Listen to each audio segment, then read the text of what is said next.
اللهم لبيك لبيك لا شريك لك لبيك إن الحمد والنعمة لك والملك لا شريك لك لبيك اللهم لبيك لبيك لا شريك لك لبيك إن الحمد والنعمة لك والملك لا شريك لك لبيك اللهم لبيك لبيك لا شريك لك لبيك إن الحمد والنعمة لك والملك لا شريك لك.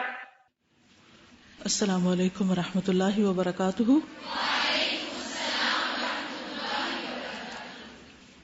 نحمده ونصلي على رسوله الكريم اما بعد فاعوذ بالله من الشيطان الرجيم بسم الله الرحمن الرحيم رب اشرح لي صدري ويسر لي امري واحلل عقدة من لساني يفقهوا قولي.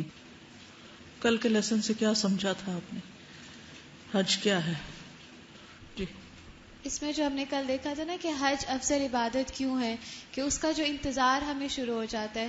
تو کل جب میں نے حج کی دعا کی کہ میں نے انشاءاللہ حج کرنا ہے، تو واقعی میں وہ ایک انتظار اب سے شروع ہو گیا کہ وہ وقت کب آئے گا، اور ابھی سے پلاننگ شروع ہو گئی ہے. جو چیزیں کل باتیں پڑھی تھی نا، ان کے ساتھ ایک ایک پوائنٹ لکھنا شروع کر دی کہ میں نے اس پہ کس طرح عمل کرنا ہے، اور میں نے تیاری کس طرح کرنی ہے، میں نے گائیڈ لائن کس طرح لینی ہے، اور اس میں کن کاموں سے میں نے رکنا ہے.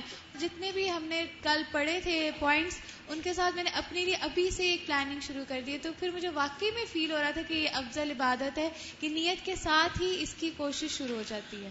جی ہاں، حج ایک افضل عبادت ہے کیونکہ یہ قولی، بدنی، جسمانی، قلبی، مالی اور دیگر عبادات کا مجموعہ ہے. حج میں یہ تمام چیزیں انوالوڈ ہوتی ہیں. اور پھر ایک انسان کے جو مختلف تقاضے ہوتے ہیں، اس کی روح کے تقاضے، اس کے جسم کے تقاضے، اس کے جذبات کے تقاضے، اس کی عقل کے تقاضے، حج ان سارے تقاضوں کو بھی پورا کرتا ہے، ان کی تکمیل کرتا ہے. یعنی مختلف اعتبار سے انسان کی سیٹسفیکشن ہوتی ہے وہاں جا کر. ایک روحانی سفر ہے یا ایک عبادت ہے، اللہ کا حکم ہے. جسمانی اس اعتبار سے کہ انسان کو ایک ایکسرسائز کی ضرورت ہوتی ہے جو عام طور پر وہ نہیں کر پاتا، لیکن وہاں حج کا کوئی بھی رکن اگر آپ ادا کرنا چاہیں تو اس میں آپ کو لازمی طور پر ایک جسمانی مشقت بھی کرنی پڑتی ہے. آپ کو کافی چلنا پڑتا ہے، طواف میں گھومنا پڑتا ہے، سعی میں دوڑنا بھی پڑتا ہے، اور اسی طرح جب کنکریاں مارنی ہوتی ہیں تو اس میں بھی ایک مشقت ہوتی ہے. تو جسم کا ایک تقاضا ہے کہ اس کو استعمال کیا جائے، اس کی صحت کے لیے بھی ضروری ہے. تو حج اس تقاضے کی تکمیل بھی کرتا ہے. پھر اسی طرح انسان یہ چاہتا ہے کہ کسی سے شدید محبت کرے اور اس کو چومے، اس کے قریب جائے. تو جب انسان اللہ سبحانہ وتعالیٰ سے شدید محبت کرتا ہے تو پھر وہ اپنے رب سے ملاقات کرنا چاہتا ہے. اگرچہ ہم دن میں کئی بار اللہ سے ملاقات کرتے ہیں، لیکن اس کے باوجود جب حج پر جاتے ہیں تو اللہ کا گھر جو ہے، اگرچہ اللہ تعالیٰ وہاں رہتے نہیں ہیں، لیکن اللہ تعالیٰ کی طرف اس کو نسبت ہے، اللہ تعالیٰ نے اس جگہ کو اپنا گھر کہا ہے. تو انسان اس گھر سے محبت کرتا ہے، اور اس محبت کی تکمیل کے لیے جو حجر اسود ہے اس کے قریب جا کر اس کو چومتا بھی ہے، اس کو ہاتھ لگاتا ہے، اس کی طرف اشارہ کرتا ہے. تو انسان کے جو جذبات کے کچھ تقاضے ہوتے ہیں وہ بھی وہاں جا کر پورے ہوتے ہیں. اور یہ سب کچھ کس کے لیے کر رہا ہوتا ہے؟ اللہ تعالیٰ کے لیے کر رہا ہوتا ہے، اور پورے شوق سے. اور آپ کو معلوم ہے کہ لوگ حجر اسود تک پہنچنے کے لیے کیسی کیسی مشقتیں کرتے ہیں. پھر اسی طرح انسان کی عقل کے بھی کچھ تقاضے ہوتے ہیں. تو انسان جب بہت سے لوگوں سے ملتا ہے، مختلف طرح کے لوگوں سے اس کی انٹریکشن ہوتی ہے، اور ان سے وہ طرح طرح کی باتیں بھی سیکھتا ہے، نئی نئی چیزیں سیکھ رہا ہوتا ہے. کل کچھ لوگوں نے سوال کیا اور اس بات کا اظہار کیا کہ ٹھیک ہے، فرض حج تو ادا کر لیا جائے، لیکن اس کے بعد نفلی حج کی ادائیگی کے لیے کیوں بار بار پیسے خرچ کیے جائیں؟ اس سے بہتر ہے کہ کسی غریب کی مدد کی جائے. عام طور پر ہم یہ سمجھتے ہیں کہ غریب کی مدد شاید اس کو صرف پیسے دے کر کی جا سکتی. یہی ایک طریقہ ہے ہمارے ذہن میں مدد کرنے کا. نبی صلی اللہ علیہ وسلم غریبوں کی مدد کس طرح کیا کرتے تھے؟ کام لگا کر انہیں کام سکھا کر یا کام دے کر یا کام میں لگا کر. آپ دیکھیے کہ بعض لوگ صرف ایک بار حج کرتے تو ان کو تو بمشکل سمجھ ہی آتا ہے کہ حج کیا ہے، اور وہ اس میں صرف سیکھ رہے ہوتے ہیں کہ حج کیسے کرتے ہیں، عملی طور پہ سیکھتے ہیں، اگرچہ پہلے بھی کتابیں پڑھ کے جاتے ہیں، سب کچھ کرتے ہیں. لیکن جو حج کے خاص فائدے ہیں اور گہرے فائدے ہیں وہ ایک بار حج کرنے سے سمجھ نہیں آتے. جو لوگ بار بار جاتے ہیں، جن کو اللہ سبحانہ و تعالیٰ توفیق دیتا ہے یا ان کو بلاتا ہے یا ان کی خاص مدد کرتا ہے کہ اس کے گھر تک پہنچے، تو وہ مختلف طریقوں سے کئی ایک نئی چیزیں سیکھتے ہیں. اور بار بار جیسے رمضان میں بھی عمرے پر جانے کا الحمدللہ اتفاق ہوا، تو اس میں بھی میں نے دیکھا کہ خصوصاً مرد حضرات بزنس کی بہت باتیں کرتے ہیں وہاں. اور وہ بزنس صرف ایک ملک کے آئے ہوئے لوگ نہیں بلکہ آپس میں بہت انٹریکشن ہوتا ہے، کیونکہ اللہ سبحانہ وتعالیٰ نے حج کے موقع پر اس کی اجازت بھی دی ہے کہ اللہ کا فضل تلاش کرو، اس میں کوئی ممانعت نہیں. اس لیے کچھ لوگ مستقل طور پر ہر سال جاتے ہیں، یا عمرے پہ جاتے ہیں یا حج پہ جاتے ہیں، اور عموماً یہ بزنس کمیونٹی ہوتی. تو میں نے اس پر بہت غور کیا کہ صرف یہ وجہ نہیں ہے کہ یہ افورڈ کر سکتے ہیں، اس کے علاوہ بھی بہت سی چیزیں ہیں، بہت سے فائدے ہیں جو ان کو حاصل ہوتے ہیں، اور ان میں خاص طور پر نئے نئے بزنسز کو جاننا، اس کی اپرچونٹیز تلاش کرنا، دوسرے ملکوں میں کیا ہو رہا ہے باہم ملاقات کر کے. اب دیکھیے کہ ایک تو یہ ہے کہ انسان خاص طور پر ایک بزنس ٹرپ لگائے کسی ملک کا، اب اس میں کئی مشکلات بھی ہوتی ہیں، بعض اوقات ویزا نہیں ملتا، بعض اوقات وہاں جا کر انسان ایسے لوگوں سے مل نہیں پاتا، جان پہچان نہیں ہوتی. تو جب اللہ سبحانہ و تعالیٰ کے نام پر سب جمع ہوتے ہیں تو پھر وہ تمیز ختم ہو جاتی ہے کہ کون کس رنگ کا ہے، کس نسل کا ہے، کس ملک سے آیا ہے، اور وہ ایک سپیریورٹی انفیریورٹی کمپلیکسز جو ہیں وہ ختم ہو جاتے ہیں. ایک دوسرے سے تعاون کی فضا بڑھتی ہے، ایک دوسرے سے ہمدردی پیدا ہوتی ہے. ایک دوسرے سے جب تعاون کی چیز سامنے آتی ہے تو پھر بعض لوگ جن کو اللہ نے زیادہ دیا ہوتا ہے وہ بہت سے لوگوں کے روزگار کا سامان بھی کرتے ہیں، مثلا کوئی فیکٹری لگانے کے ذریعے، کوئی بزنس شروع کرنے کے ذریعے. اب آپ دیکھیں کہ یہ شخص تو کیا حج کرنے گیا تھا، ایک عبادت کرنے، لیکن چونکہ اللہ نے ساتھ تجارت کی اجازت دی ہے تو اگر وہاں جا کر بھی تجارت کرتا ہے یا تجارت کی کوئی ڈیل کر کے آتا ہے یا پھر وہاں سے کوئی نیا آئیڈیا لے کر آتا ہے یا واپس آ کر کوئی بزنس شروع کرتا ہے تو اس کے ذریعے کتنے نئے لوگوں کو جابز مل سکتی. کیا یہ غریبوں کی مدد نہ ہوگی؟ جب ہم صرف ایک ہی جگہ بیٹھے رہتے ہیں نا، کنویں کے مینڈک کی طرح، نہ ہمارے ذہنوں میں وسعت ہوتی ہے، نہ ہمارے خیالات میں اس طرح کی وسعت اور مختلف چیزیں کرنے کی کوئی صلاحیت کہ کیا کیا اور کیا جا سکتا ہے. دیگر لوگ کیا کچھ کرتے ہیں، وہ کیا کھاتے ہیں، کیا پیتے ہیں، اس کے کیا فائدے ہیں، مختلف بیماریوں کا علاج کیسے کرتے ہیں، رہن سہن کے طریقے کیا ہیں مختلف لوگوں کے. اتنا کچھ سیکھنے کو ہے کہ آپ سوچ ہی نہیں سکتے. ہم جب ایک ہی شہر، ایک ہی گلی، ایک ہی محلے، ایک ہی گھر میں ہی ساری زندگی رہتے ہیں نا، تو اس سے کیا نقصان ہوتا ہے؟ نہ ہجرت، نہ جہاد، نہ حج، نہ کوئی اور سیرو فی الارض، نہ کسی اللہ کی قدرت کی نشانیوں پر غور و فکر، اور نہ ہی اس مد میں کسی قسم کا کوئی پیسہ خرچ کرنا، اور نہ اس پیسے کو فی سبیل اللہ خرچ کرنا، تصور کرنا. تو اس کا نقصان کیا ہوتا ہے کہ ہم ایک محدود ذہنیت کے ساتھ ایک محدود قسم کی زندگی گزارتے ہیں، اسی میں بس خوشیاں تلاش کرتے ہیں، جو کچھ کماتے ہیں وہی کھانے پینے میں یا شادی بیاہوں میں یا رسم و رواج میں لگا دیتے ہیں، اور اس سے آگے نکل کر نہیں دیکھتے کہ اور کیا کیا جا سکتا ہے. تو اللہ سبحانہ وتعالیٰ نے یہ تو دنیا بھر کے مسلمانوں کے لیے ایک ایسا مرکز بنا دیا ہے کہ جہاں پر صرف روحانی تربیت ہی نہیں ہوتی، بہت اعتبار سے انسانوں کی تربیت ہوتی ہے اور بہت کچھ سیکھنے کو بھی ملتا ہے جس سے مزید دوسرے لوگوں کو فائدہ پہنچایا جا سکتا ہے. اگر انسان واقعی غریبوں کا بہت ہمدرد ہے نا، اور وہ تڑپتا ہے غریبوں کے لیے اور ان کو فائدے پہنچانا چاہتا ہے، تو پھر وہ کیا کرے گا؟ وہ اس نیت سے مختلف کاموں کو وہاں دیکھے گا، سیکھے گا، جانے گا، سمجھے گا کہ واپس آ کر کیا کرے؟ غریبوں کے لیے کچھ کرے. سمجھ آ گئی؟ کیونکہ ایک وقت تھا کہ میرا اپنا بھی یہ خیال تھا کہ کیوں جاتے ہیں لوگ بار بار، یہ کیوں اتنے پیسے ضائع کرتے ہیں اور یہ غریبوں کو کیوں نہیں دے دیتے. یہ ایک شارٹ ٹرم سولوشن ہے. لانگ ٹرم سولوشن کیا ہے؟ ایک بار آپ دے دیں کسی غریب کو بس، اور وہ ختم کر کے پھر مانگنے آ جائے. کیا سولوشن؟ اس کو کام لگایا جائے، اس کے لیے کام کے مواقع تلاش کیے جائیں. اور بہت سے لوگ وہاں جا کر ایسی جگہ تلاش کرتے ہیں جہاں پر یہاں سے مزید ورک فورس کو بھیجا جاتا ہے. یہ سب کچھ سیکھنے سے آتا ہے.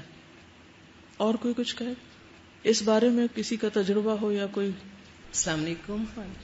وہاں پر ایک دفعہ حرم میں ایک عورت ملی مجھے، انڈیا سے وہ عورت آئی تھی، اور اس نے کہا کہ میں جب پہلی دفعہ یہاں آئی تھی تو میں نے دعا مانگی تھی.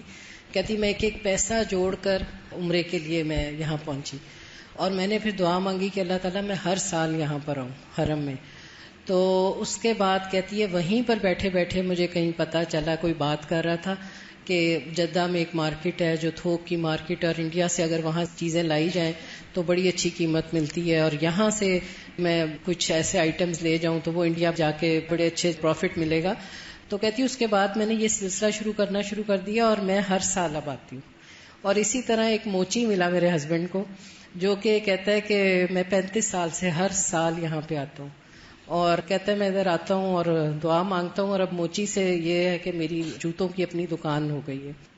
تو وہی بات ہے کہ اللہ تعالیٰ فقر بھی مٹاتے ہیں، اور جو ہے محتاجی کو بھی دور کرتے ہیں، اور گناہوں کو بھی دور کرتے ہیں.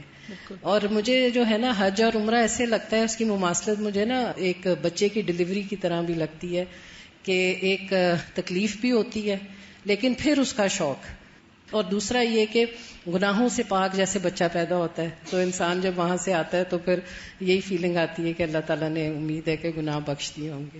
اور پھر یہ ہے کہ دنیا سے محبت بڑھتی نہیں گھٹتی ہے. جیسے ابراہیم علیہ السلام نے اللہ کی خاطر سب کچھ چھوڑا تھا، تو دیکھا جائے تو حاجی بھی جب اس سفر پہ روانہ ہوتا ہے سب کچھ چھوڑتا ہے، بیوی، بچے، والدین، رشتہ دار، اپنا ملک، علاقہ، بزنس، کاروبار، اپنا جاب، سب کچھ ایک طرح سے چھوڑ کے وہاں پہنچتا ہے. تو صرف یہ نہیں کہ وہاں جا کر مزید مال حاصل ہوتا ہے یا مزید بزنس فلرش ہوتا ہے، وہ بھی ہوتا ہے جو کرنے والے کرتے ہیں، لیکن دوسری طرف قربانیاں بھی کی جاتی ہیں. تو یہ ساری چیز مومن کے اندر ایک حرکت پیدا کرتی، ٹھیک ہے، یعنی ایک سٹل اور ایک ساکت اور ایک جامد اور ایک ہی ماحول کے اندر گھٹے دبے رہنے والے انسانوں کی طرح نہیں وہ جیتا، مسلسل حرکت کرتا ہے. وہ حرکت اس کے لیے برکت کا سبب ہوتی. اور دیکھیے قرآن مجید میں جب اللہ تعالیٰ نے فرما دیا لِيَشْهَدُوا مَنَافِعَ لَهُمْ، لِيَشْهَدُوا مَنَافِعَ لَهُمْ، تاکہ وہ مشاہدہ کریں، دیکھیں ان منافع کا جو ان کے لیے وہاں رکھے ہوئے اللہ نے، ان کو جا کر دیکھیں. تو یہ سراسر نفع کا سفر ہے. اور یہ تو ایک اصول ہے فطرت کا کہ دینے والا خرچ کرنے والا ہی پاتا ہے. اگر آپ صرف اپنا ہاتھ بند کر کے رکھیں کہ نہیں مجھے خرچ نہیں کرنا، میں فقیر ہو جاؤں گا، تو پھر آپ فقیر ہی رہیں گے کیونکہ آپ دل کے فقیر ہیں. لیکن جب آپ دینے والے بنتے ہیں تو آپ دل کے غنی ہوتے ہیں اور اللہ تعالیٰ آپ کو واپس لوٹاتا ہے، آپ کو دیتا ہے. وہ جیسے ہم ہاسٹل میں آئے ہیں نا، تو بہت سی چیزیں ہمیں پتہ چلی ہیں کہ کون سی امپورٹنٹ ہیں اور کون سی نہیں امپورٹنٹ ہے. تو جب انسان حج پہ جاتا ہے نا تو بہت سی چیزیں ایسی ہوتی ہیں جو انسان کے دل میں راسخ ہو جاتی ہے، اور انسان سمجھتا ہے میں ان سے نہیں نکل سکتا، یہ میرے لیے امپورٹنٹ ہے، میری لائف کے لیے مسٹ ہے. لیکن جب سفر میں ہوتا ہے تو انسان سمجھتا ہے کہ یہ چیز امپورٹنٹ نہیں ہے جس کو میں نے اپنی زندگی میں اتنا شامل کیا ہوا ہے. یہی مثال میں ہاسٹل میں جب آئی تو مجھے تب بھی یہی چیز سمجھ آئی کہ بہت سی چیزیں ایسی تھیں جن کو میں اتنا امپورٹنٹ سمجھ رہی تھی کہ وہ امپورٹنٹ ہے اور نہیں امپورٹنٹ. تو یہ بھی چیز انسان کو سمجھ آنی شروع ہو جاتی ہے. بہت کچھ اگر آپ غور و فکر کریں، اور خاص طور پر جو حج پہ جانے والے ہیں، اگر وہ ان سارے فائدوں کو جو حج پہ جا کے انہیں ہوئے یا انہوں نے دیکھے، کچھ ہمیں نہیں ہوتے لیکن ہمیں دوسروں کو جو پہنچ رہے ہوتے ہیں ان کو دیکھنا چاہیے، تو پوری ایک لسٹ بن جائے. اس لیے یہ کہنا کہ یہ لوگ اپنی مرضی کی حدیثیں بیان کر دیتے ہیں یا پڑھ لیتے ہیں یا لکھ لیتے ہیں، ایسی بات نہیں. سب سے پہلی چیز یہ ہے کہ ہمیں اللہ کے رسول صلی اللہ علیہ وسلم کی ہر بات پر پکا یقین اور ایمان ہونا چاہیے کہ اگر آپ نے فرمایا پے در پے حج اور عمرہ فقر دور کرتا ہے تو پھر وہ یقیناً دور کرتا ہے، یقیناً دور کرتا ہے، کیونکہ آپ کی بات جھوٹی نہیں ہو سکتی، غلط نہیں ہو سکتی، اس میں شک نہیں کیا جا سکتا. ہماری اپروچ غلط ہو سکتی ہے لیکن وہ غلط نہیں. ایک اور چیز یہ کہ حج کی اہمیت کا اندازہ اس بات سے بھی لگایا جا سکتا ہے کہ قرآن مجید میں ایک سورت کا نام بھی الحج ہے. نبی صلی اللہ علیہ وسلم نے جو حج کیا اس کو حجۃ الوداع کے علاوہ حجۃ الاسلام اور حجۃ البلاغ بھی کہا جاتا ہے، کیونکہ وہ پہلا حج تھا جو دور اسلام میں ہوا صحیح طریقے کے مطابق. اور حجۃ البلاغ اس لیے کہ آپ نے وہ تمام پیغامات پہنچا دیے جو اللہ سبحانہ وتعالیٰ نے آپ کو پہنچانے کے لیے کہا تھا. حجۃ الوداع کے موقع پر آپ نے خطبے میں فرمایا تھا الا هل بلغت، کہ سنو لوگوں کیا میں نے بات پہنچا دی؟ تو لوگوں نے اس کی گواہی دی تھی، اس لیے اس کو حجۃ البلاغ بھی کہا جاتا ہے. ایک سوال ہے میرا آپ سے کہ کیا حج کے لیے استخارہ کرنا چاہیے؟ کیوں؟ جی، فرض کی ادائیگی کے لیے استخارہ نہیں کرتے. مثلا رمضان آ چکا ہے اور آپ استخارہ کر رہے ہیں کہ میں روزے رکھوں کہ نہ، ظہر کی نماز کا وقت آنے والا ہے اور آپ کہیں کہ میں ذرا استخارہ کر لوں کہ میں یہ نماز پڑھوں کہ نہ. تو اس لیے حج جب فرض ہو جائے تو فوری طور پر فریضے کی ادائیگی کے لیے دوڑنا چاہیے، کیونکہ قرآن مجید میں اللہ تعالیٰ فرماتے ہیں فاستبقوا الخیرات، کیا کرو؟ نیکیوں میں دوڑ لگاؤ، نیکیوں میں سبقت کرو. اللہ تعالیٰ کا ارشاد ہے سارعوا الی مغفرۃ من ربکم وجنۃ عرضها السماوات والارض اعدت للمتقین. سارعوا، کیا معنی ہے سارعوا؟ تیز چلو، دوڑو. کہاں؟ کس طرف؟ الی مغفرۃ من ربکم، اپنے رب کی بخشش کی طرف. تو حج کا سفر بخشش کا سفر ہے، تو اس سفر کی طرف دوڑو. وجنۃ، اور حج مبرور کی جزا کیا ہے؟ جنت. عرضها السماوات والارض، جس کی وسعت آسمان و زمین برابر ہے. تو گویا حج کے لیے نکلنا مغفرت کے لیے نکلنا ہے، جنت کے راستے پر نکلنا ہے. اس لیے شوق سے نکلنا چاہیے. اور جو شخص نہ نکلے اس کا ایمان بھی خطرے میں ہے. یعنی جہاں ایک طرف حج کے لیے جانا فائدہ مند ہے، وہاں دوسری طرف فرض ہونے کی شکل میں حج کے لیے نہ نکلنا انسان کے لیے نقصان دہ ہے. عمر بن خطاب کہتے ہیں کہ میں نے ارادہ کیا کہ کچھ آدمیوں کو شہر میں بھیجوں، وہ تحقیق کریں کہ جن لوگوں کو حج کی طاقت ہے اور انہوں نے حج نہیں کیا ان پر جزیہ مقرر کر دیں. ایسے لوگ مسلمان نہیں، ایسے لوگ مسلمان نہیں، یعنی جو استطاعت رکھنے کے باوجود نہیں جا رہے. حضرت عمر کہتے ہیں کہ اگر استطاعت کے ہوتے ہوئے میں نے حج نہ کیا ہو تو مجھے حج کرنا 6 یا 7 غزوات میں شرکت سے زیادہ پسند ہے. یعنی اگر میری استطاعت ہے اور حج سامنے آ گیا ہے اور دوسری طرف غزوے پہ جانے کا وقت ہے تو میں حج کے لیے جانا چاہوں گا. چلیے آگے چلتے ہیں. حج کے مہینے، حج کے مہینے شوال، ذوالقعدہ اور ذوالحجہ ہیں. قرآن مجید میں اللہ تعالیٰ کا ارشاد ہے الحج اشہر معلومات، حج کے چند مہینے ہیں جو معلوم ہیں. یعنی سب کو معلوم ہے کہ حج کن مہینوں میں کیا جاتا ہے. حج تمتع کرنے والے ان مہینوں میں مکہ مکرمہ پہنچ کر عمرہ ادا کرنے کے بعد حج کے دنوں کا انتظار کرتے ہیں. یعنی اگر کوئی شخص شوال میں حج کے ارادے سے گھر سے نکلے اور پہلے عمرہ کرے اور پھر احرام کھول دے، وہاں پر عبادت وغیرہ کرتا رہے اور پھر حج کا موسم آنے پر حج کرے اور واپس آ جائے تو اس کا حج ادا ہو جائے گا. لیکن اگر کوئی رمضان میں جاتا ہے تو رمضان میں جانا عمرے کے لیے تو ہو سکتا ہے لیکن حج کی نیت سے نہیں. حج کے مہینے میں ہی حج کا احرام باندھنا چاہیے، یعنی حج کا ارادہ کرنا چاہیے. حضرت عائشہ رضی اللہ تعالی عنہا فرماتی ہیں کہ ہم رسول اللہ صلی اللہ علیہ وسلم کے ساتھ حج کے مہینوں میں، حج کی راتوں میں اور حج کے دنوں میں نکلے. صحیح بخاری. نبی صلی اللہ علیہ وسلم شوال کے آخر میں حج کے لیے نکلے تھے. عبداللہ بن عباس رضی اللہ عنہما سے روایت ہے کہ نبی صلی اللہ علیہ وسلم ظہر اور عصر کے درمیان ہفتہ کے دن کنگھی کرنے اور تیل لگانے اور ازار اور چادر پہننے کے بعد اپنے صحابہ کے ساتھ مدینہ سے نکلے. یعنی اپنے گھر سے نکلے بالکل ڈریس اپ ہو کر، جیسے نارمل کسی سفر پر نکلا جاتا ہے. جب آپ ذوالحلیفہ پہنچے اور رات وہیں گزاری، یعنی مدینہ سے نکل کر ذوالحلیفہ میں آئے اپنے عام لباس میں. ذوالحلیفہ جس کو اب ابیار علی کہا جاتا ہے مدینہ سے تقریباً 5 میل کے فاصلے پر ہے. وہاں آپ نے رات گزاری. پھر آپ سوار ہوئے اور بیدا کے مقام سے آپ نے اور آپ کے ساتھیوں نے لبیک کہا اور احرام باندھا اور اپنے اونٹوں کو ہار پہنایا ہدی کی علامت کے طور پر کہ یہ قافلہ حج کو جا رہا ہے.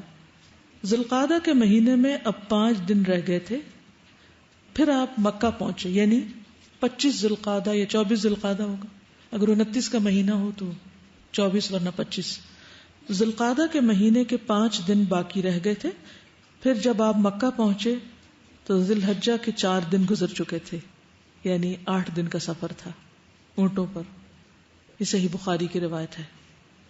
عبداللہ بن عباس رضی اللہ عنہما فرماتے ہیں کہ سنت یہ ہے کہ حج کا احرام صرف حج کے مہینوں ہی میں باندھے. سمجھ آ گئی؟ یعنی حج کا قافلہ، حج کا سفر حج کے مہینوں میں کیا جائے گا.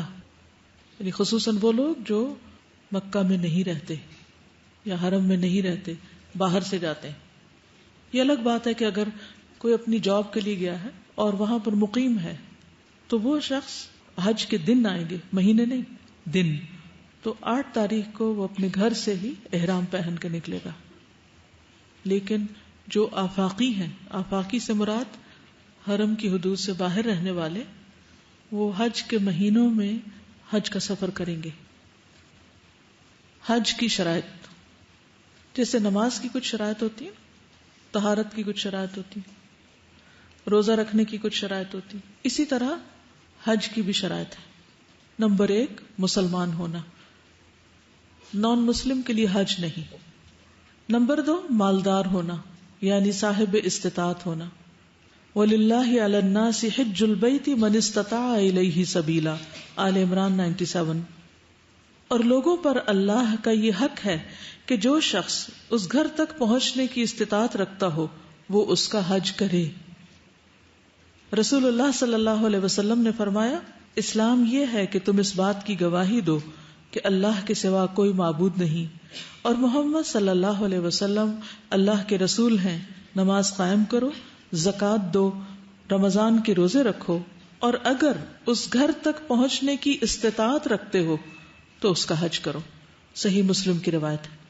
استطاعت سے مراد الزاد والرحلۃ، 2 لفظ یاد رکھیے.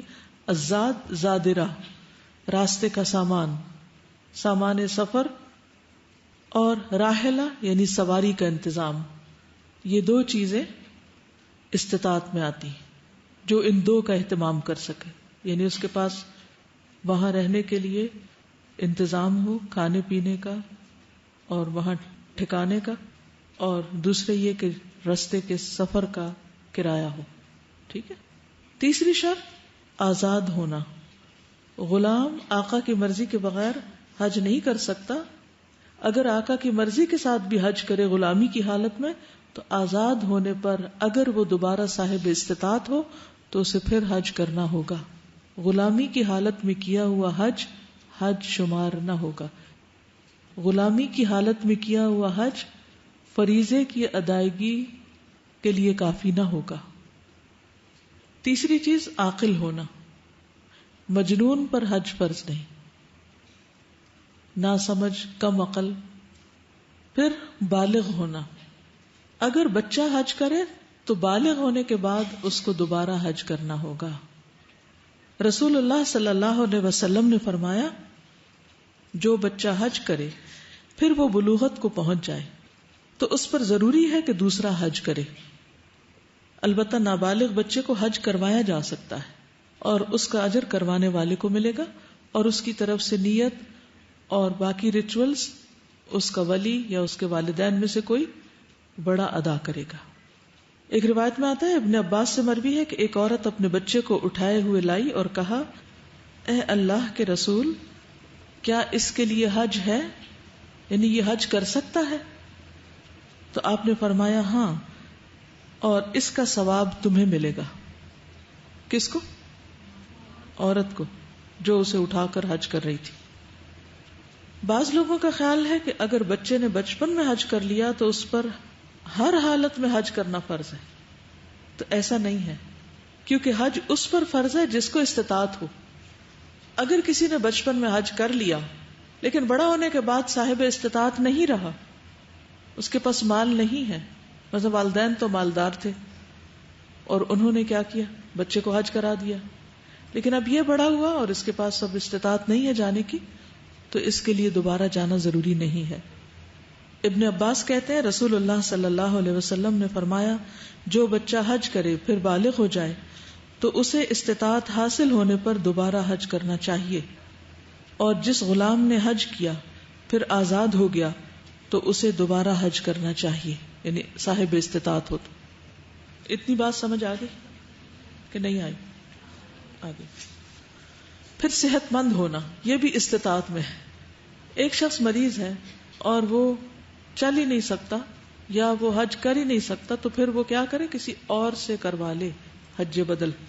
کوئی دوسرا اس کی طرف سے حج کر سکتا ہے جو سواری کے قابل نہ ہو، جو چلنے کے قابل نہ ہو، لیکن مالدار ہو، صاحب استطاعت ہو. لیکن اگر ایسی بیماری ہو کہ جو حج کرنے میں مانے نہ ہو، رکاوٹ نہ ہو، اسے نزلہ زکام ہے، کھانسی آ رہی ہے اس کو، تو ایسی صورت میں کوئی حرج نہیں، اسے حج کر لینا چاہیے. اگر بیماری کی وجہ سے ایسا خدشہ ہو کہ حج مکمل نہیں کر سکے گا تو نیت کرتے ہوئے شرط لگا لے. عائشہ رضی اللہ تعالی عنہا سے روایت ہے کہ رسول اللہ صلی اللہ علیہ وسلم دباء بنت زبیر کے پاس گئے، ضاد سے ہے، اور ان سے فرمایا شاید تمہارا حج کرنے کا ارادہ ہے. انہوں نے عرض کیا اللہ کی قسم میں تو اپنے آپ کو بیمار پاتی ہوں. آپ نے ان سے فرمایا پھر بھی حج کا احرام باندھ لو، پھر بھی نیت کرو، البتہ شرط لگا لینا اور یہ کہہ لینا کہ اللہم محلی حیث حبستنی، اے اللہ میں اس وقت حلال ہو جاؤں گی جب تو مجھے مرض کی وجہ سے روک لے گا، یعنی اس وقت میں احرام ہٹا دوں گی. مثلا اس دور میں خاص طور پر آپ دیکھیے کہ اونٹ کا سفر ہوتا تھا، اور اگر کوئی شخص ایسا بیمار ہے کہ وہ بالکل ہی مرنے کے قریب پہنچ گیا ہے یا آگے جانے کی ہمت ہی نہیں ہے اس میں، تو اس صورت میں وہ وہیں پر سفر ختم کر دے گا اپنا. پھر ہے راستے کا پرامن ہونا، حکومت کی طرف سے رکاوٹ نہ ہونا. مثلا بعض اوقات چند مجبوریوں کی وجہ سے سعودی حکومت کی طرف سے پابندی لگا دی جاتی ہے کہ جس نے ایک بار حج کر لیا ہے وہ آئندہ 5 سال یا 10 سال دوبارہ نہیں آ سکے گا. تو اس صورت میں اس پر لازم نہیں کہ وہ جائے. یا ویسے اگر کسی ایسے ملک میں وہ رہتا ہے کہ جہاں سے حج کے لیے جانے کی اجازت ہی نہیں، تو پھر اس پر حج نہیں ہوگا. ہاں اگر وہ ایسا کر سکے کہ حج بدل کروا لے تو ضرور کروا لے. پھر عورتوں کے لیے مزید 2 شرائط ہیں. نمبر 1 محرم کا ساتھ ہونا. رسول اللہ صلی اللہ علیہ وسلم نے فرمایا لا تحج امرأۃ الا ومعها محرم، کوئی عورت محرم کے بغیر حج نہ کرے، کوئی عورت محرم کے بغیر حج نہ کرے. ابن عباس رضی اللہ عنہما سے روایت ہے کہ انہوں نے نبی صلی اللہ علیہ وسلم کو فرماتے ہوئے سنا لا تسافرن امرأۃ الا ومعها محرم، کوئی عورت اس وقت تک ہرگز سفر نہ کرے جب تک اس کے ساتھ کوئی اس کا محرم نہ ہو. اتنے میں ایک صحابی کھڑے ہوئے اور عرض کیا اے اللہ کے رسول صلی اللہ علیہ وسلم، میں نے فلاں غزوہ میں اپنا نام لکھوا دیا ہے اور ادھر میری بیوی حج کے لیے جا رہی ہے. آپ نے فرمایا پھر تم بھی جاؤ اور اپنی بیوی کے ساتھ حج کرو، یعنی اس کا فریضہ ادا کرنے میں اس کی مدد کرو. صحیح بخاری کی روایت ہے یہ. عورتوں کے لیے دوسری شرط حالت عدت میں نہ ہونا، یعنی شوہر فوت ہو گیا ہے، 2 مہینے گزرے ہیں اور ابھی 2 مہینے 10 دن کی عدت باقی ہے کہ بھائی کہتا ہے چلو میں تمہیں لے چلتا ہوں، وہ نہیں جا سکتی کیونکہ حالت عدت میں اس کو کہاں رہنا چاہیے؟ جہاں پر اس کا شوہر فوت ہوا ہے.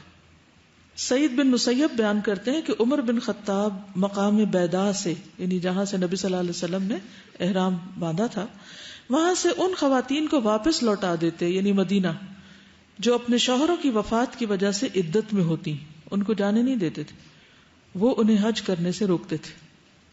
اگر کوئی بات یہاں سمجھ نہ آئی ہو تو آپ سوال کر سکتے ہیں. جی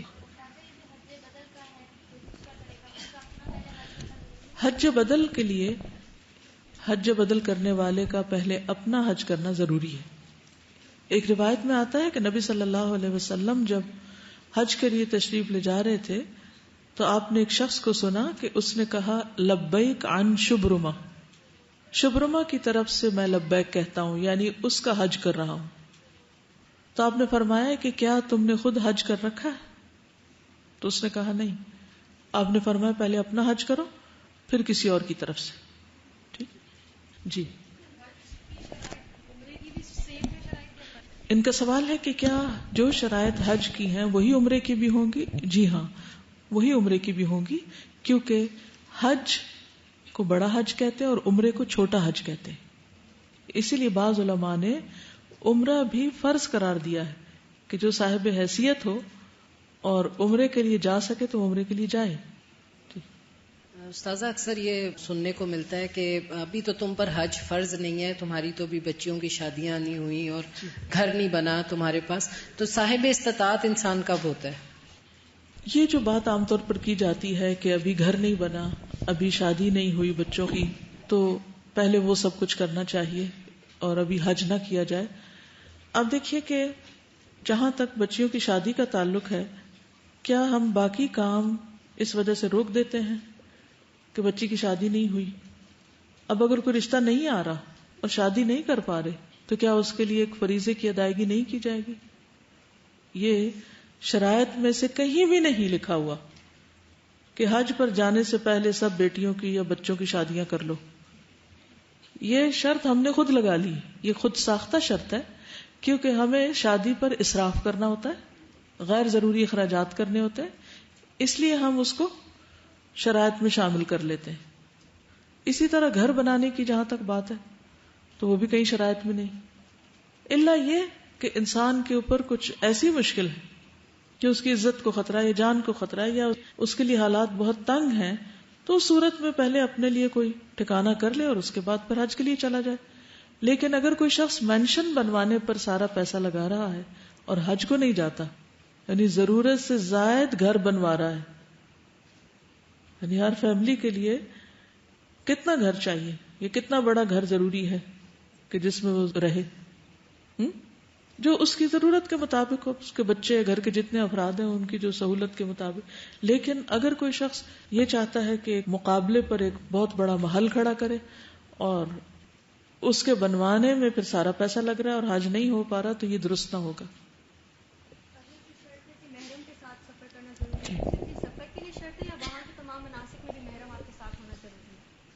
وہ مناسک میں ساتھ ہی ہوگا نا، کیونکہ مناسک ایک جگہ تو ہوتے نہیں، وہ بھی مسلسل ٹریولنگ ہی ہوتی ہے. مکہ سے منا، منا سے عرفات، عرفات سے پھر مزدلفہ، مزدلفہ سے پھر منا، پھر مکہ، پھر مدینہ، تو یہ سب مسلسل ایک سفر کی کیفیت ہے. ان کا سوال ہے کہ اگر طواف کے بیچ میں اگر محرم ساتھ نہیں ہے، کوئی بات نہیں، ضروری نہیں، ایک جگہ مقرر کر لیں، آپ اپنا طواف کر لیں یا صحیح کر لیں، اور آپ کا ہسبینڈ یا بھائی جو بھی ساتھ ہے وہ اپنا کر لیں، اور بعد میں وہاں سے اکٹھے ہو کر گھر چلے جائیں. بعض لوگ تو پورے گروپ کو ساتھ لے کے چلتے ہیں اور دوسروں کے لیے سخت اذیت کا باعث بنتے ہیں اور بہت دھکم پیل ہوتی ہے، کیونکہ وہ گروپ لوگوں کے اندر سے گزرتا ہے، جس کی وجہ سے دوسرے لوگوں کو بہت دھکے پڑتے ہیں اور مشکل ہوتی ہے. یہ درست ہے جی. اس میں پھر کیا رخصت کے تحت ان کو ایسا؟ بعض علماء نے گروپ میں خواتین کے حج کی رخصت کے جواز کی بات کی ہے، لیکن افضل اور پسندیدہ یہی ہے، اور جو حج کی شرائط ہے ان میں واضح طور پر یہ دو دلائل، قولی حکم بھی ملتا ہے اور فعلی بھی. لیکن نبی صلی اللہ علیہ وسلم کے بعد ازواج مطہرات ایک گروپ کی شکل میں گئی تھی، اس سے جواز کا تو پتہ چلتا ہے، لیکن وہ وقت تھا جب بہت امن بھی تھا اور ان کی پروٹیکشن کے لیے حضرت عبد الرحمن بن عوف اور کچھ اور لوگ بھی تھے. جب ایسی کوئی صورت ہو تو وہ ایک الگ بات ہے، لیکن جو اصل حکم ہے وہ یہی ہے. ان کا سوال یہ ہے کہ اگر والدین معذور ہوں، بوڑھے ہوں، تو کیا حج کے لیے جا سکتے ہیں؟ اگر ان کی دیکھ بھال کے لیے دوسرے بہن بھائی موجود ہوں تو آپ جا سکتے ہیں، لیکن اگر صرف آپ ہی ہیں جو ان کی دیکھ بھال کر سکتے ہیں اور کوئی اور نہیں، تو پھر آپ ان کی دیکھ بھال کیجئے، ٹھیک ہے نا. اور ایسے بوڑھے کہ وہ نہ خود اٹھ سکتے ہو، نہ بیٹھ سکتے ہو، نہ اپنے لیے کچھ پکا سکتے ہو، نہ کھا سکتے ہو، یعنی کوئی کام خود نہ کر سکتے ہو، واقعی حقیقی معذور ہو. لیکن اگر وہ بوڑھے تو ہیں، لیکن اگر ان کے ہمسائے دوسرے رشتہ دار ان کی دیکھ بھال کر لیں گے تو اس صورت میں اپنا فرض پورا کرنا چاہیے، کیونکہ حج ضروری نہیں ہوتا کہ 40 دن یا 3 مہینے کا حج ہو. حج کے لیے 1 ہفتہ بھی کافی ہو جاتا ہے، اور بہت سے ایسے ٹورز ہیں جو 2 ہفتے میں حج کروا کے واپس لے آتے ہیں. تو 2 ہفتے کے لیے اگر کوئی اور ٹیک کیئر کر لے تو آپ اپنا فرض پورا کر لیجئے. جی. الزاد والرحلہ، زاد سے مراد جتنے دن کے لیے جا رہا ہے اتنے دن کا کھانے پینے کا پیسہ، وہاں رہنے کا، اور جہاز کا ٹکٹ. ٹھیک ہے. بینک بیلنس سے اس کا کوئی تعلق نہیں ہے. سوال یہ پیدا ہوتا ہے کہ اتنے پیسے ہیں آپ کے پاس کہ آپ 10 دن وہاں کھانے کے لیے اپنے پیسے خود خرچ کر سکیں، سوال نہ کریں، اور دوسرے یہ کہ آپ جہاز کا ٹکٹ لے سکیں، اور جو حج کے اخراجات عام طور پر جو ٹورز یا پیکیجز ہوتے ہیں ان کے آپ پیمنٹ کر سکتے ہیں تو ضرور جائیے، چاہے بینک بیلنس ہے یا نہیں. جی. بیماری کی وجہ سے اگر حج مکمل نہیں ہوتا تو باقی حج بدل ہوگا، ایسا کچھ نہیں ہوتا. یا حج ہوتا ہے یا نہیں ہوتا. ٹھیک ہے. وہ جب شرط لگا دی کہ بس وہی میرا احرام ختم، واپس آ گئے، کوئی دم نہیں، کچھ نہیں، کیونکہ شرط کا احرام تھا.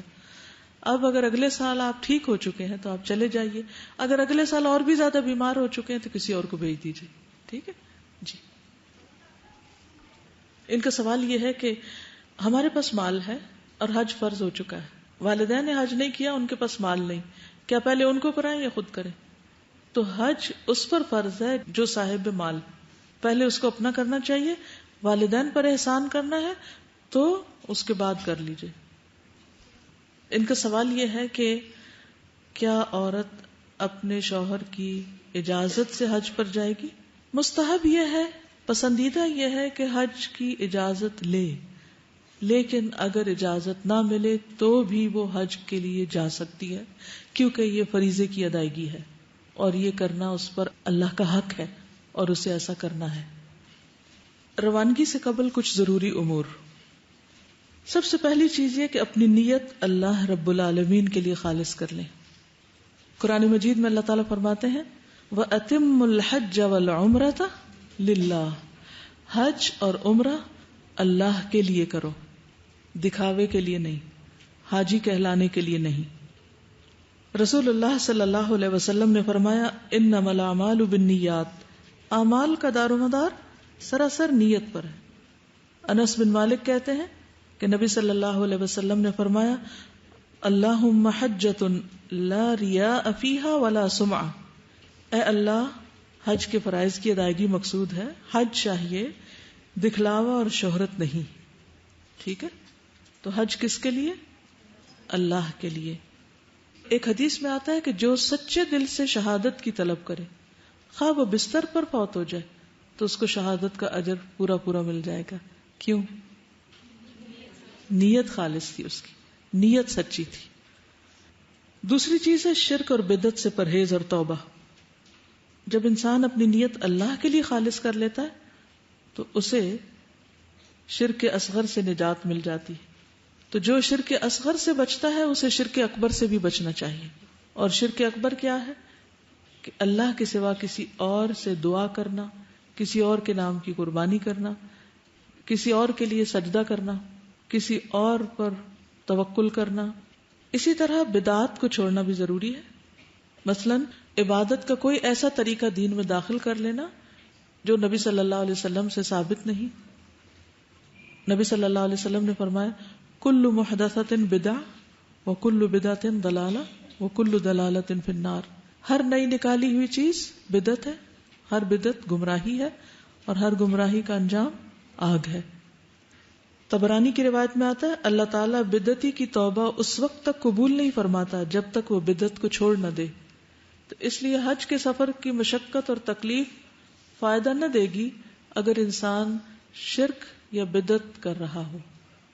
بعض لوگ وہاں پہنچ کر بھی فون کرتے ہیں کہ ہمارے لیے داتا دربار پر جا کر دعا کر دیں کہ ہمارا حج آسان ہو جائے.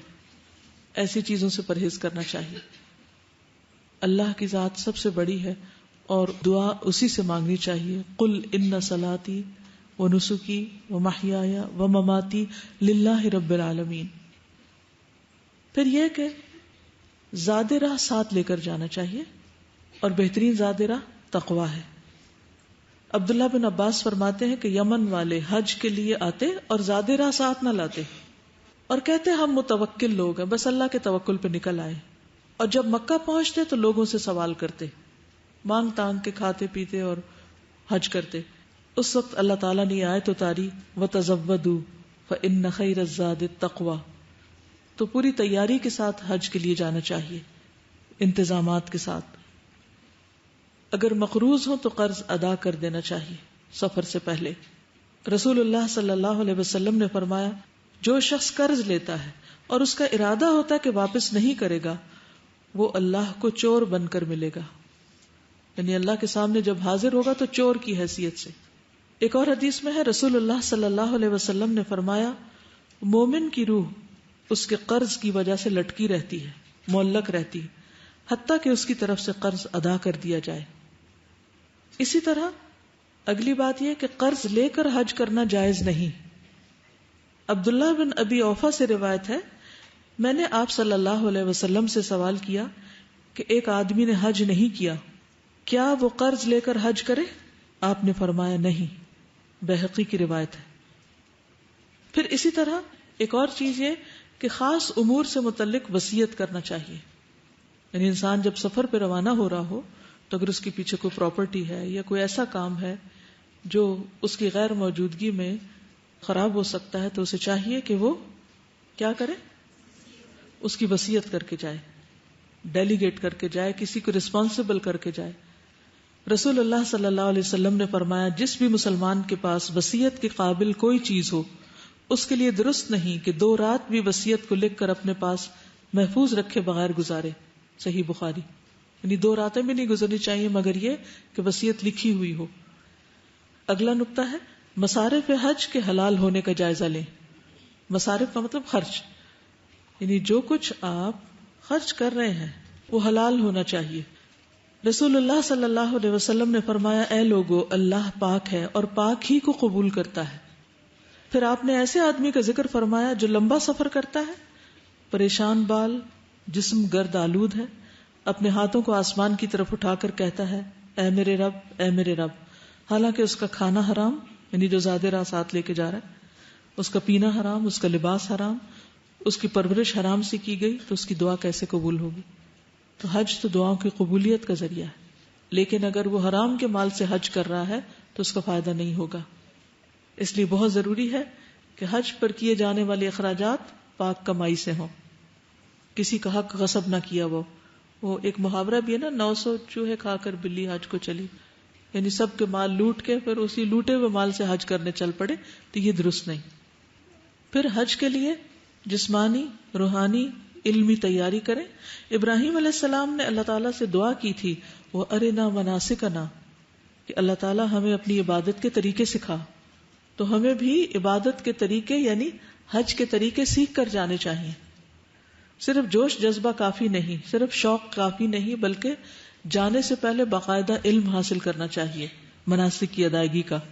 رسول اللہ صلی اللہ علیہ وسلم نے فرمایا لِتَأْخُذُوا مَنَاسِكَكُمْ فَإِنِّي لَا أَدْرِي لَعَلِّي لَا أَحُجُّ بَعْدَ حَجَّتِي هَٰذِهِ. مجھ سے اپنے حج کے مناسک سیکھ لو. آپ نے خود سکھائے لوگوں کو. میں نہیں جانتا شاید میں اپنے اس حج کے بعد حج نہ کر سکوں. تو اس سے یہ پتہ چلتا ہے کہ آپ نے سکھایا. اس لیے اگر آپ کو سکھانا آتا ہے تو سکھائیے، اور اگر آپ سکھانے والوں میں سے نہیں تو سیکھنے والوں میں سے بن جائیے. پھر اسی طرح جانے سے پہلے جسمانی طور پر اپنے آپ کو فٹ کریں، واک کریں، اپنی صحت کا خیال رکھیں تاکہ وہاں جا کر دوسروں پر بوجھ نہ بنے اور فریضے کی ادائیگی صحیح طور پر کر سکیں. پھر اسی طرح یہ ہے کہ جانے سے پہلے روحانی تیاری بھی کرنی چاہیے. مرد حضرات خاص طور پر مسجد میں نمازیں ادا کرنا شروع کریں، کیونکہ مکہ میں عمرہ کرنے کے بعد جو قیام کا موقع ملتا ہے تو اس میں مسجد حرام میں 1 نماز 1 لاکھ کے برابر ہوتی. تو بعض لوگ اس کا اہتمام نہیں کرتے، تو اس کے لیے ضروری ہے کہ پہلے سے ہی عادت ڈالی جائے کہ وہاں جا کر مشکل نہ ہو، کیونکہ مسجد سے اذان کی آواز سن کر نکل جانا جو یہ منافقت کی علامت ہے۔ عبد الرحمن بن حرملہ بیان کرتے ہیں ایک شخص سعید بن مسیب کی خدمت میں حاضر ہوا جسے انہوں نے حج یا عمرے کے لیے الوداع کہا۔ سعید نے اس سے کہا تم نماز ہونے تک یہیں ٹھہرے رہو، یعنی اذان ہوگی نماز پڑھ کے جاؤ، کیونکہ رسول اللہ صلی اللہ علیہ وسلم نے فرمایا اذان ہونے کے بعد مسجد سے صرف منافق باہر نکلتا ہے، یعنی اذان سن کے وہاں سے نکل جاتا ہے، سوائے اس شخص کے جسے کوئی کام ہو اور وہ مسجد میں واپس آنے کا ارادہ رکھتا ہے، یعنی وضو کرنے گیا یا کسی اور ضروری چیز سے۔ وہ شخص بولا میرے ساتھی ہررا کے میدان میں میرا انتظار کر رہے ہیں، تو اس لیے میں ابھی یہاں نہیں نماز پڑھ سکتا، وہاں جا کے پڑھ لوں گا۔ پھر وہ چلا گیا۔ راوی بیان کرتے ہیں سعید کو اس کی طرف سے پریشانی لاحق ہو گئی کہ ایک ایسا شخص ہے، یہاں تک کہ انہیں بتایا گیا کہ وہ شخص راستے میں اپنی اونٹنی سے گر گیا اور اس کی ران کی ہڈی ٹوٹ گئی۔ تو اس لیے اگر انسان اللہ کے راستے پر نکلا ہے تو صرف حج کر لینا کافی نہیں، بلکہ اس کے لیے ضروری ہے کہ وہ کیا کرے، عام دنوں میں بھی اللہ کی اطاعت کے لیے اپنے آپ کو پابند بنائے، اور خصوصی طور پر اگر اس راستے پر جا رہا ہے تو وہ کام صرف وہاں کے لیے نہیں، یہیں سے ان کی تیاری شروع کر دے عملی طور پر۔ حج کے ارکان، اگر ان میں سے کوئی ایک رکن بھی رہ جائے تو حج نہیں ہوتا، اور وہ ہیں نمبر 1 احرام، نمبر 2 وقوف عرفہ، نمبر 3 طواف زیارہ، نمبر 4 صفا مروہ کی سعی۔ اگر ان میں سے کوئی چیز نہیں کی تو حج نہیں ہوگا۔ بعض علماء نے مزدلفہ میں رات گزارنے کو بھی رکن قرار دیا ہے، لیکن حقیقت یہ ہے کہ اصل ارکان یہی 4 ہیں۔ حج کے واجبات، نمبر 1 میقات سے احرام کی نیت کرنا۔ عبداللہ بن عمر رضی اللہ عنہما سے روایت ہے کہ ایک آدمی نے مسجد میں کھڑے ہو کر عرض کیا، اے اللہ کے رسول، آپ ہمیں کس جگہ سے احرام باندھنے کا حکم دیتے ہیں؟ تو رسول اللہ صلی اللہ علیہ وسلم نے فرمایا مدینہ والے ذوالحلیفہ سے، اہل شام جحفہ سے، نجد والے قرن المنازل سے احرام باندھیں۔ آپ نے خود جگہ متعین کر دی۔ حضرت عائشہ فرماتی ہے کہ رسول اللہ صلی اللہ علیہ وسلم نے اہل یمن کے لیے یلملم میقات مقرر فرمائی۔ پاکستان سے جانے والے حاجیوں کے لیے میقات یلملم ہے، جگہ کا نام ہے۔ میقات پر پہنچ کر احرام باندھنا اور نیت کرنا افضل ہے، گھر سے نہیں۔ کہاں سے احرام باندھنا چاہیے؟ میقات پر پہنچ کر۔ نبی صلی اللہ علیہ وسلم نے کیا کیا تھا؟ مدینہ سے کیسے نکلے تھے؟ گھر سے کیسے نکلے تھے؟ عام لباس میں اور تیار ہو کر، لیکن احرام آپ نے میقات سے باندھا تھا۔ ابن عمر رضی اللہ عنہ فرماتے ہیں کہ رسول اللہ صلی اللہ علیہ وسلم نے مسجد ذوالحلیفہ کے قریب پہنچ کر ہی احرام باندھا تھا۔ صحیح بخاری۔